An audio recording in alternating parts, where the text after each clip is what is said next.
গেল মৌসুমে champions league সহ ৫টি শিরোপা ঘরে তোলার পর নতুন মৌসুমেও দুর্দান্ত প্রতাপ দেখাচ্ছে পিএসজি। তুলুসের মাঠে তাদের বিধ্বস্ত করেছে প্যারিসিয়ানরা। মেসি, নেইমার, এমবাপ্পেরা যা পারেনি সেটাই তরুণদের নিয়ে করে দেখিয়েছেন লুই এনরিকে। ম্যাচের শুরু থেকেই আধিপত্য ধরে রাখে পিএসজি। মাত্র ৭ মিনিটেই জোয়াও নেভেসের দুর্দান্ত শটে এগিয়ে যায় বর্তমান চ্যাম্পিয়নরা। এর ২ মিনিট পর লিড দ্বিগুণ করে পিএসজি। ১৪ মিনিটে নজর কাড়া বাইসাইকেল কিকে তুলুসের জালে বল পাঠিয়ে জোড়া গোল পূরণ করেন নেভেস। এরপর পেনাল্টি থেকে গোল করে ব্যবধান ৪-০ করেন উসমান দেমবেলে। বিরতিতে যাওয়ার আগে পিএসজির জালে বল পাঠিয়ে ব্যবধান ৪-১ করে তুলুস।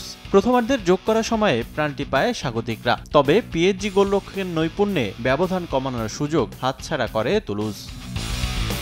দ্বিতীয়ার্ধেও আধিপত্য ধরে রাখে পিএসজি। ৫১ মিনিটে পেনাল্টি পায় প্যারিসিয়ানরা। স্পট কিক থেকে গোল করে আবারও ব্যবধান বাড়ান দেমবেলে। তুলুসের কফিনে শেষ প্যারেকটি ঢোকান নেভেস। পর্তুগিজ তারকার হ্যাট্রিকে বড় ব্যবধানে এগিয়ে যায় লুই এনরিকের দল। তবে শেষ দিকে ঘুরে দাঁড়ানোর চেষ্টা চালায় স্বাগতিকরা। ২ গোল দিয়ে ব্যবধান ৬-৩ করে ম্যাচ শেষ করে তুলুস। এ জয়ে লিগ ওয়ানের শীর্ষস্থান পাকাপোক্ত করেছে পিএসজি।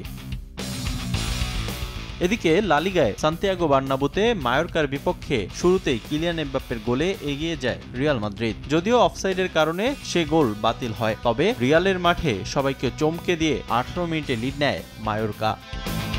গোল হজম করে ঘুরে দাঁড়ানোর চেষ্টা চালায় সাভি আলোনসোর শিষ্যরা। ৩৭ মিনিটে আর্দা গুলারের গোলে ম্যাচে ফেরে রিয়াল। পরের মিনিটেই ভিনিসিয়াস জুনিয়রের গোলে ম্যাচের নিয়ন্ত্রণ নেয় মাদ্রিদিস্তারা।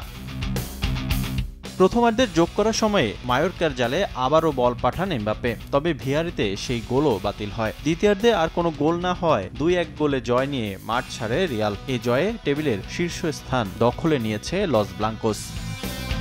রিফাতুল ইসলাম মিরন, সময় সংবাদ।